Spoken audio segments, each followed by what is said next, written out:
অল্প আয়ে সংসার চালানো কিপটামি নয়, বরঞ্চ বুদ্ধিমত্তার পরিচয় দেওয়া। কারণ আপনি বুদ্ধি করে চলবেন, দেখবেন কখনো ঠকবেন না। আর বুদ্ধি ছাড়া যদি চলেন আর বেহিসেবভাবে যদি চলাফেরা করেন, সব জায়গায় আপনাকে ঠকতে হবে। কারণ বর্তমান যুগে দ্রব্যমূল্যের এত প্রচুর পরিমাণে দাম, আর যেহেতু আমাদের সীমিত ইনকাম, সে জায়গায় আমাদের তো হিসেব করতেই হবে, জানি আমরা একটু ভালোভাবে চলতে পারি এবং ভালোভাবে বাঁচতে পারি। এটাই হয়েছে বুদ্ধিমত্তার পরিচয়। আসসালামু আলাইকুম এভরিওয়ান, আপনারা সবাই কেমন আছেন? আশা করি ভালো আছেন। আমিও আল্লাহর অশেষ রহমতে ভালো আছি। কাছে বা দূরে, দেশ এবং দেশের বাইরে যে যেখান থেকে আমার ভিডিওটা দেখছেন, আপনাদেরকে অসংখ্য ধন্যবাদ। এই তো দেখেন, সন্ধ্যা থেকে কিন্তু আজকে ভিডিওটা শুরু করে দিলাম। আজকে ভিডিওটা আপনাদের সাথে আমি শেয়ার করব সন্ধ্যা থেকে রাত পর্যন্ত কি কি করি, সেটাই আজকে শেয়ার করব। কারণ রাতে বিশেষ একটা পর্ব আছে, সেটা কিন্তু মানুষের জীবনে খুবই একটা মূল্যবান একটা পর্ব। এই জীবনটা কিন্তু আমরা সবাই পার করে এসেছি। খুব সুন্দর একটা দৃশ্য, তাই সাথেই থাকেন আর শেষ পর্যন্ত দেখতে থাকেন। সন্ধ্যার সময় আমরা হালকা পাতলা সবাই নাস্তা করে থাকি। এই তো দেখেন, তাই আমি এখানে পেঁপে কেটে নিয়েছিলাম। আর ফলের চাইতে তো ভালো নাস্তা কোনো কিছুই হতে পারে না। তা আমরা যদি সব সময় যদি একটু ফল খেতে পারি, তাহলে দেখা যায় স্বাস্থ্যের জন্য আমাদের কাছে ভালো হয়। আর এখানে আমি প্রায় সময় আদনানের বাবা পেঁপেটা অনেক পছন্দ করে, বিশেষ করে আমাদের ঘরে সবাই কিন্তু পেঁপে অনেক পছন্দ করি। যখন যেই সিজন, সেই সিজন মোতাবেক যদি আমরা ফলগুলো খেয়ে থাকি, অল্প হোক পরিমাণে সমস্যা নেই। কারণ বর্তমান যুগে ফল খাওয়াটাও কিন্তু অনেক টাফ, কারণ অনেক দাম। ফলের তো ধারের কাছেও যাওয়া যায় না এরকম। তারপরেও কিছু করার নেই, আমরা যত বাঙালি, ফল তো খেতে হবেই, অল্প হোক বেশি হোক, তারপরে কিন্তু আমরা খেয়ে থাকি ফলটা। আর ফল যেহেতু সবাই কম বেশি পছন্দ করে, আর বর্তমান যুগে দেখা যায় দাম হলেও জিনিস কিন্তু পড়ে থাকে না, সবাই কিন্তু খাওয়ার চেষ্টা করে। আর সবাই কিন্তু কেনাকাটার বিশেষ করে চেষ্টা করে। কিছু কিছু শ্রেণীর মানুষ আছে যে খুবই হিসেব করে চলার চেষ্টা করে, কারণ মনে করে যে আমাদের ইনকাম কম, আমি যদি একটু বেহিসাবিভাবে চলাফেরা করি, তাহলে দেখা যায় যে অনেক সময় আমি ভালোভাবে, বিশেষ করে আমরা যারা মধ্যবিত্ত, আমরা মাসের শুরুতে খুব সুন্দরভাবে চলতে পারি, কিন্তু শেষের দিক দিয়ে হিমশিম খেতে হয়। যাদের 50 থেকে 60, 70, 1 লাখের মতো বেতন, তাদের সাবজেক্ট আলাদা। শুরুর দিক দিয়ে যেমন চলে এবং শেষের দিক দিয়েও তারা তেমনভাবেই চলে। আর বিশেষ করে যারা আমরা মধ্যবিত্ত, আমরা কারো কাছ থেকে চেয়েও 2 টাকা নিতে পারবো না। বিশেষ করে আমাদের যা আছে তা দিয়েই কিন্তু আমাদের চলতে হবে। উচ্চবিত্ত হলে তাদের সাবজেক্ট আলাদা, আর নিম্নবিত্ত হলে তাদের সাবজেক্ট আলাদা। তারা চেয়ে খেয়ে মানে বাঁচতে পারে, আর আমাদের সাবজেক্ট এরকম হয়েছে যে আমরা কারো কাছে চাইতেও পারবো না। তাই সব সময় হাজব্যান্ডের অল্প ইনকামে নিজের সংসারটাকে সুন্দরভাবে গুছিয়ে নেওয়াটাই আমাদের দায়িত্ব। তাই সময় থাকতে আমাদের সব কিছুই করতে হবে। সময় এমন একটা জিনিস, সময়েরও কিন্তু মূল্য আছে। কারণ আমার যেমন আয়, সেটা যদি আমি সময় মতো খুব সুন্দরভাবে যদি ব্যয় করি না, তাহলে দেখা যায় একটা বয়সে আমি একটা ভালোভাবে ভালো পর্যায়ে থাকতে পারবো। কারণ বর্তমান যুগে হাজব্যান্ডের ইনকাম কম, আবার এমনিতেও দ্রব্যমূল্যের অনেক চাহিদা এবং অনেক দাম।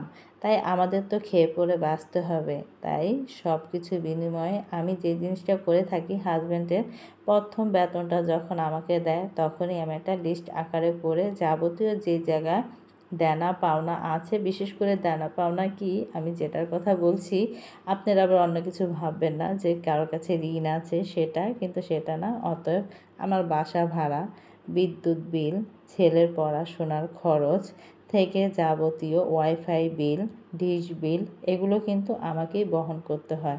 তা এইগুলোকেই আমি বুঝিয়েছি যে দেনা পাওনা, কারণ কি এটা মাসটা শেষ হলে কিন্তু এগুলো সবার আগে আমাদের দিতে হয়। তা আমি সেটাকেই বুঝিয়েছি। তা সেগুলো কিন্তু সব কিছু পরিশোধ করতে হয়। তাই এইটাই বলবো যে যদি লিস্ট আকারে একটা আপনার সংসারে পরিচালনা করেন, যে আমি টার্গেট নিয়ে যে এই কয় মাসে, মানে 1 মাসের ভিতরে আমি এই কয় টাকা দিয়ে চলবো।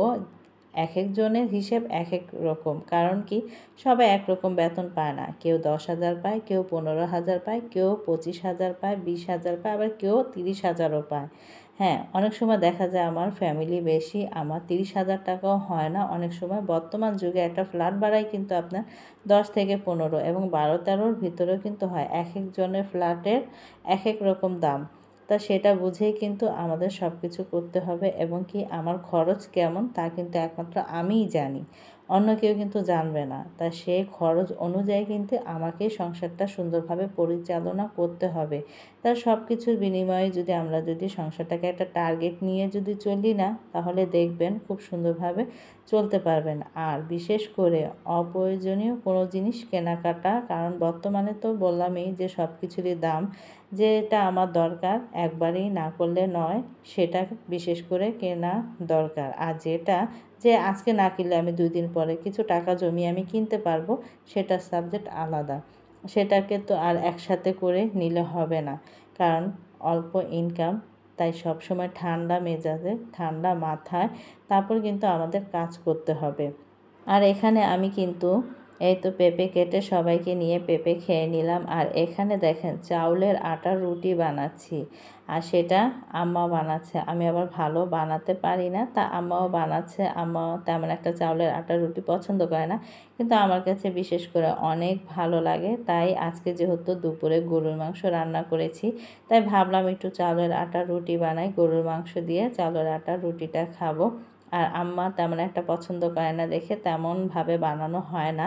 তা আজকে আমি বললাম যে না, আমি বানাই। তাই আম্মা বেলে দিচ্ছিল আর আমি রুটিগুলো ছেঁকে নিচ্ছিলাম। আর দেখেন কড়াইটার অবস্থা, বললামই তো বেশি একটা মাজা যায় না, কারণ একটু জোরে যদি মাজতে যাই দেখা যায় কড়াইয়ের যে উপরে যে আবরণটা সেটা উঠে যায়, এই কারণে। আর কড়াইটা তেমন একটা ভালো পড়ে নেই, কিছু করার নেই। এই কড়াইটা যেহেতু এরকম পড়েছে, তাই হালকাভাবে মেজে নিই। মনে হচ্ছে যে কতদিন ধরে ঘষা মাজা হয় না, কিন্তু তা না। আর রুটিগুলো কিন্তু খুব সুন্দর করে এই তো দেখেন ভেজে নিলাম, কারণ বেশি ভাজা যায় না। চাউলের রুটি অল্প ভাজলে কিন্তু খুব সুন্দরভাবে হয়ে যায়। আর এই তো প্লেটে গরুর মাংস নিয়ে নিয়েছি, সবাই কিন্তু অলরেডি খেতে বসেছে, এখন আমিও খাচ্ছি।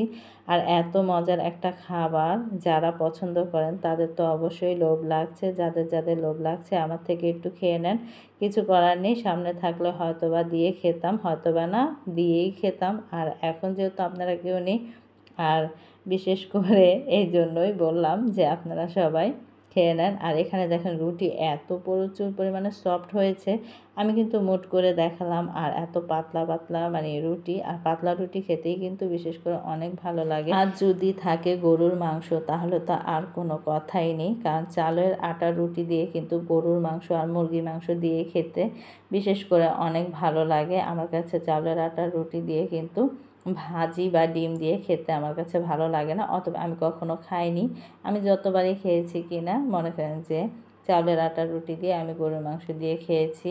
অনেকে কিন্তু অনেক পছন্দের একটা খাবার, তা সেই খাবারটাই আমি এখন খেয়ে নিই, কারণ বৃষ্টিময় একটা দিন এরকম একটা খাবার হলে কিন্তু জমেই যায়। তাই আমরাই সবাই এই বৃষ্টির দিনে এরকম একটা খাবার পেয়ে খুবই সবাই মিলে তৃপ্তি ভরে খাচ্ছি। কারণ বৃষ্টির দিনে খিচুড়ি হোক, পোলাও মাংস হোক, খেতে কিন্তু মজাই আলাদা। আর এখানে দেখেন বাহিরে এসে পড়লাম, কারণ একটু দরকারি কাজে বাহিরে গিয়েছিলাম, অথবা আমার দাদির বাড়ি গিয়েছিলাম। আর সেখান থেকে আসার সময় আমাদের বাসার সামনে তো এত সুন্দরভাবে সাজিয়েছে, তা সাথে মোবাইল ছিল, তা সেটাই একটু ক্যামেরা বন্দি করলাম। আমাদের বাসার সামনে যে গলিটা শেষ মাথা থেকে শুরু, সেইটা পুরাটা জুড়ে সাজিয়েছে, তা খুবই ভালো লাগলো। আর বাচ্চারাও কিন্তু এখানে খেলাধুলা করছে। তা বাচ্চারা কিন্তু এরকম একটু আলো এলে মনে করেন, তাও আবার লাল নীল সবুজ বাতি পেলে কিন্তু খুবই আনন্দ করে। আর এখানে দেখেন ছেলে মেয়েরা কিন্তু খেলছে, তা খুবই ভালো লাগলো। এই তো আমার বাসার নিচেই কিন্তু আমি দাঁড়িয়ে আছি। আর আমার কাছেও ভালোই লাগে এরকম করে সাজালে, বলেন তো ভালো লাগে না? আমার কাছে বিশেষ করে অনেক ভালো লাগে। আর এখানে দাঁড়িয়ে আছিলাম, গেটের সামনেই দাঁড়িয়ে আছি।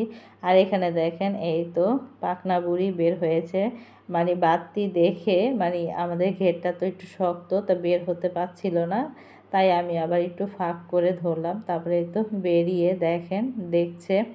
মাশাল্লাহ, সবাই মাশাল্লাহ বলবেন। পাকটা বুড়িটা আমাকে দেখাচ্ছিল হাত দিয়ে উইতো উইতো, বলছিল যে দেখো বাতি এগুলো, এভাবে বলছিল। ছোট বাচ্চা তেমন কথা বলতে পারে না।